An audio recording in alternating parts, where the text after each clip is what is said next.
খাবে সেটা অবশ্যই তার চয়েস, প্রথম কথা। এবং দ্বিতীয় কথা, তার যদি সেই অভিযোগ ওঠেও যে না সে পার্টিকুলারলি কিছু খেয়েছে, তাহলে তার জন্য তাকে পিটিয়ে মারার তো কোনো রাইট নেই, এটা তো অসাংবিধানিক। তাদের নামে ইমিডিয়েট এফআইআর রুজু করা উচিত। যে লোকগুলো আমার ভাইকে খুন করেছে জানোয়ার রূপে পৌঁছেছে, মানুষ আর মানুষ নেই, মানুষ নিজেকে জানোয়ার মনে করছে, সর্বশক্তিমান মনে করছে, এবং মনে করছে এবার বলতে গেলে মানুষ এবার মানুষকে মেরেই পিটিয়ে খাবে, মানে মানুষই মানুষকে মারবে, মানুষই মানুষকে পিটিয়ে খাচ্ছে। তো যেটা হচ্ছে আপনি বলছেন এটা তো কাকে মারলো, কে কোন পশু খাচ্ছে তার চেয়েও বড় কথা, সে তো একজন মানুষকে পিটালো, তাহলে সেই মানুষের রক্তটাই খেলো। তার মানে মানুষের ধর্মীয় অসহিষ্ণুতা ধর্মের দোহাই দিয়ে কোন জায়গায় পৌঁছেছে যে সে একজন মানুষকে পিটিয়ে তার রক্ত খেতেও কুণ্ঠাবোধ করছে না, একজন মানুষের মাংস খেতেও একজন মানুষ আনন্দ বোধ করছেন। আপনাদের সবাইকে ভাই ভাবতে হবে, আপনাদেরকে সেইভাবেই এগোতে হবে। আপনাদের উপরেই গণতন্ত্র। আমি একা আমি বলতে পারি, আমি যতটা করার আমি করতে পারি, আপনারা সবাই এগিয়ে এসে এগুলো প্রতিরোধ করুন। এবং আমি চাই এর প্রতিকার, এবং তাদের যেন কোনোভাবেই জামিন না হয়, তাদের হয়ে যে উকিলরা দাঁড়াবে তাদেরকে প্রতিরোধ করা উচিত। দেখুন আইনে হয়তো উকিল দাঁড়াতে পারে, আমাকে অনেকেই অনেক জ্ঞান দেয়, উকিল দাঁড়াবে না কেন, আপনি একজন আইনের ছাত্র হিসেবে আইনজ্ঞ হিসেবে কী কথা বলছেন? আইনের ওপরে আমার ধর্ম, আমার কোর্টের ওপরে আমার ঈশ্বর ভোলানাথ, আমার কোর্টের ওপরে আমার ধর্ম, ধর্মের ওপরে কোর্ট নয় ভাই। তাই ধর্ম যেটা পালন, কোর্টের উচিত প্রথমে ধর্ম পালন করা, এবং আমিও সেই পালনটাই করি। তার জন্য আমার টাকা পয়সা, তার জন্য যদি আমার খালি পেটে দড়ি দিয়ে না খেয়ে থাকতে হয় তাতেও আমি রাজি আছি, কিন্তু অবশ্যই আমি ভাইয়ের বিচার চাই। তারা আমাদের ভাই, দেশের জন্যই কিন্তু তারা আজকে যে ধর্মই যাই হোক না কেন প্রথম তাদের কাছে দেশ, এটাই হওয়া উচিত। এবং আপনি যেটা বলছেন মানে মাংস খাওয়ার ব্যাপারটা, খাসির মাংস আমরা তো সবাই খাই, আমি ক্ষত্রিয়, আমি ক্ষত্রিয় হিন্দু, কট্টর হিন্দু, আমাদের তো মাংস খেয়েই বাবার, ধরুন আমি বাবার খুব ভক্ত, পুজো করি, কোনো দিন আমাদের পক্ষে মানা হয়তো সম্ভব হয় না। আপনি হয়তো জানেন পশ্চিমবঙ্গ ছাড়া বাকি জায়গাকার রাজ্যের হিন্দুরা কিন্তু মানে ভেজ আর কি, মানে মাংস খেতে পারে না, মাংস মাছ এগুলো চলে না। আমি তো মাংস খেয়ে বাবার পুজো করি, তার কারণ আমি নিজে ক্ষত্রিয়, আমাদের তো বাঙালি, আমাদের তো চলে, আমাদের তো নবরাত্রিতেও আমরা মাংস খাই, যেটা হয়তো পুরো ভারতবর্ষব্যাপী খায় না। তাই মাংস খাওয়াটাকে ইস্যু করে আমার মনে হচ্ছে দেখুন এগুলো জেহাদি কি না, মানে এই যে মানে কালারটা আমাদের উপরে লাগছে, আমি মনে করি না এটা হতে পারে না। আমরা প্রকৃত হিন্দু, আমরা যারা আরএসএস, আমরা যারা বলতে পারেন বিজেপি, আমাদের মোদিজির রাজ্য থেকে এটা মানে রাজত্ব থেকে এটা পসিবল নয়। কারণ মোদিজি যখন ভোটে বিপুল পরিমাণ ভোটে যেতেন, তিনি কিন্তু বিপুল পরিমাণ মুসলিম ভোটেই কিন্তু মোদিজি যেতেন, হিন্দু মুসলিম বোধ, ঠিক আছে? তো সেই ক্ষেত্রে আমাদের ধর্ম এইগুলো কখনোই প্রমোট করে না। এটা যারা প্রমোট করছে তাদেরকে আইডেন্টিফাই করে শাস্তি দেওয়ার ব্যবস্থা করুন, বা আপনারা আমাদেরকে সেগুলো জানান, ছবি, ডেটা। আমাদের তরফ থেকে এই রাজ্যে বসে যেটা করা সম্ভব অবশ্যই আমরা করব।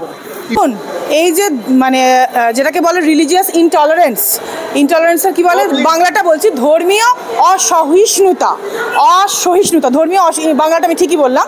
তো রিলিজিয়াস যে ইনটলারেন্সটা চলছে দেশ জুড়ে, সেটার আমি বিরোধী, সেটার আমি বিপক্ষে। হিন্দুও আমার ভাই, মুসলমানও আমার ভাই, আমার শেষ কথা।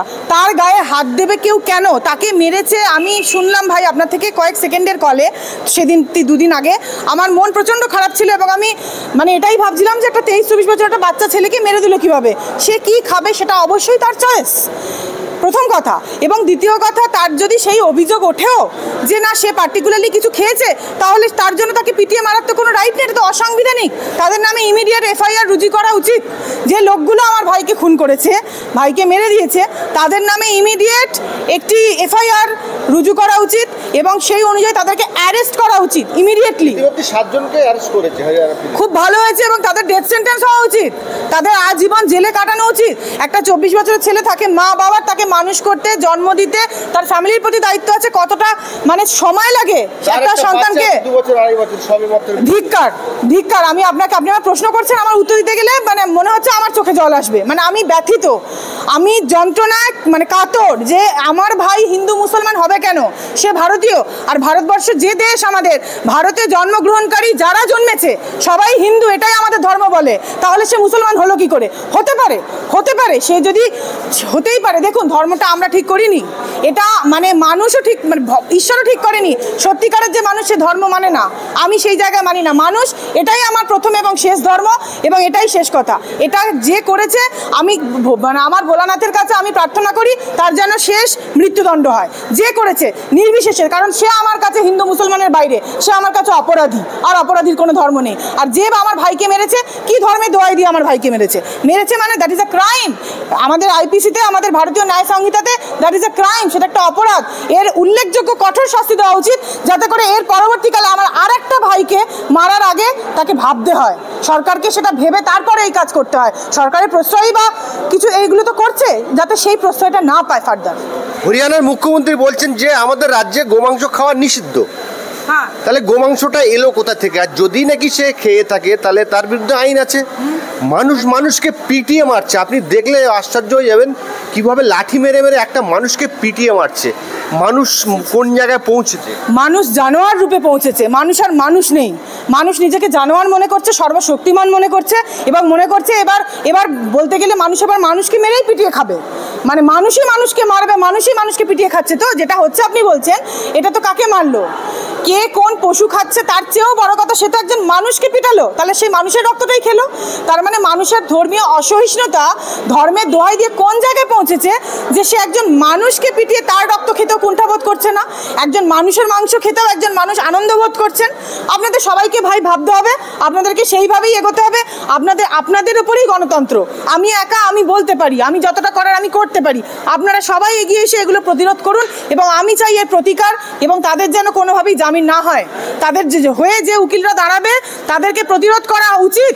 দেখুন, আইনে হয়তো উকিল দাঁড়াতে পারে, আমাকে অনেকেই অনেক জ্ঞান দেয়, উকিল দাঁড়াবে না কেন, আপনি একজন আইনের ছাত্র হিসেবে, আইনজ্ঞ হিসেবে কি কথা বলছেন? আইনের উপরে আমার ধর্ম, আমার কোর্টের উপরে আমার ঈশ্বর ভোলানাথ, আমার কোর্টের উপরে আমার ধর্ম, ধর্মের উপরে কোর্ট নয় ভাই।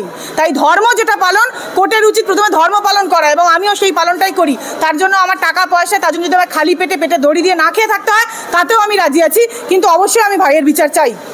আমরা দেখলাম যে মহারাষ্ট্রে একজন বৃদ্ধ বয়স্ক মানুষ, মুসলিম সম্প্রদায়ের, তিনি তার মেয়ের বাড়ি যাচ্ছিল, ওনার একটা ডিব্বা ছিল বন্ধ করা, তার মধ্যে কিছু খাসির মাংস ছিল।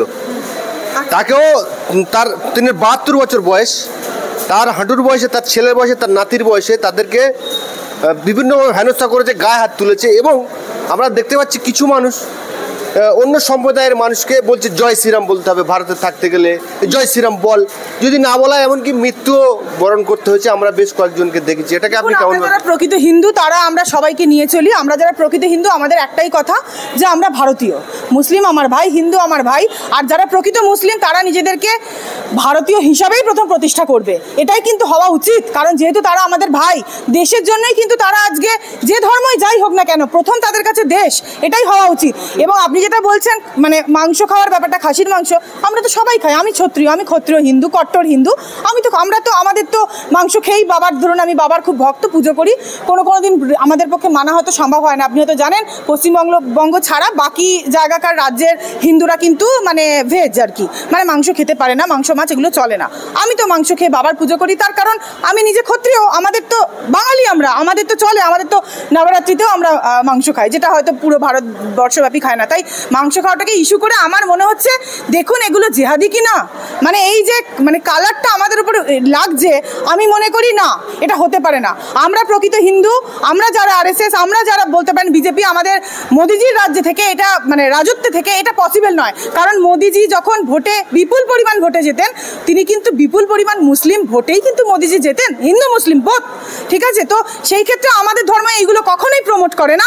এটা যারা প্রমোট করছে তাদেরকে আইডেন্টিফাই করে শাস্তি দেওয়ার ব্যবস্থা করুন, বা আপনারা আমাদেরকে সেগুলো জানান, ছবি, ডেটা। আমাদের তরফ থেকে এই রাজ্যে বসে যেটা করা সম্ভব অবশ্যই আমরা করব। ইতিমধ্যে আমরা দেখলাম যে উড়িষ্যায়, আমাদের প্রতিবেশী দেশ, উড়িষ্যায় বাঙালি পরিযায়ী শ্রমিক, তার কি ধর্ম আমি জানি না, সে তার প্রথম ধর্ম হলো সে বাঙালি, তাদেরকে ওখান থেকে তাড়িয়ে দিচ্ছে। হরিয়ানাতে একজনকে পিটিয়ে মেরে দিলেন। তারপরে আমরা বিভিন্ন রাজ্য দেখছি যে বাঙালি গেলে বাঙালিদের উপরে একটা খারাপ নজরে দেখা হয়, কিন্তু আমাদের পশ্চিমবাংলায় থেকে মাত্র 26 লক্ষ বাঙালি পরিযায়ী শ্রমিক সারা ভারতবর্ষে পরিযায়ী শ্রমিক হিসেবে কাজে যায়, কিন্তু অন্য স্টেটের 1.5 কোটি মানুষ এই পশ্চিমবাংলায় এসে করে। এই আমাদের হাইকোর্টে যেখানে দাঁড়িয়ে আছি, আমাদের আশপাশে সবাই কিন্তু দেখবেন সব অন্য অন্য স্টেটের লোক, তারা এসে এখানে তারা জীবন জীবিকা নির্বাহ করছে। বাঙালি সবাইকে আপন করতে পারে, কিন্তু বাঙালিকে সবাই আপন করে না। কি বলবেন ভাই? বাঙালিকে সেটা তুমি ঠিকই বলেছো, বাঙালিকে সবাই আপন করতে পারে না। আমরা বাঙালিরা সত্যি বাইরে নিপীড়িত, লুণ্ঠিত। কি বলবো, আমাদের সরকারের একটু দেখা উচিত, যেটা আমি মনে করি আর কি ব্যক্তিগতভাবে, যে অন্তত যাতে করে এখানকার ছেলেগুলো এখানে কিছুটা খেতে পায়, চাকরি পায় বা কাজ পায় বা ব্যবসা করে বা ছোট একটা দোকান করেও যেন তাদের পেটটা চালাতে পারে। এইভাবে মায়ের কোল যেন বাইরের জায়গায় গিয়ে খালি না হতে হয় রাজ্যে গিয়ে। তবে হ্যাঁ, অন্য রাজ্য থেকে আমাদের লোক যদি এখানে আসেও কাজ করতে, তাদেরকেও কিছুটা আমার মনে হয় কনসিডার করা উচিত। প্রথম আমাদের রাজ্যের লোকেদের প্রথমে কনসিডার করে তারপরে বাইরের লোকেদেরকে কনসিডার করা উচিত বলে আমার মনে হয়। এটা পুরোপুরি আমার ব্যক্তিগত মত, কারণ অন্তত যাতে করে আমাদের ভাই বোনেরা তাদের যেন বাইরে না গিয়ে মৃত্যুবরণ করতে হয়। ভাই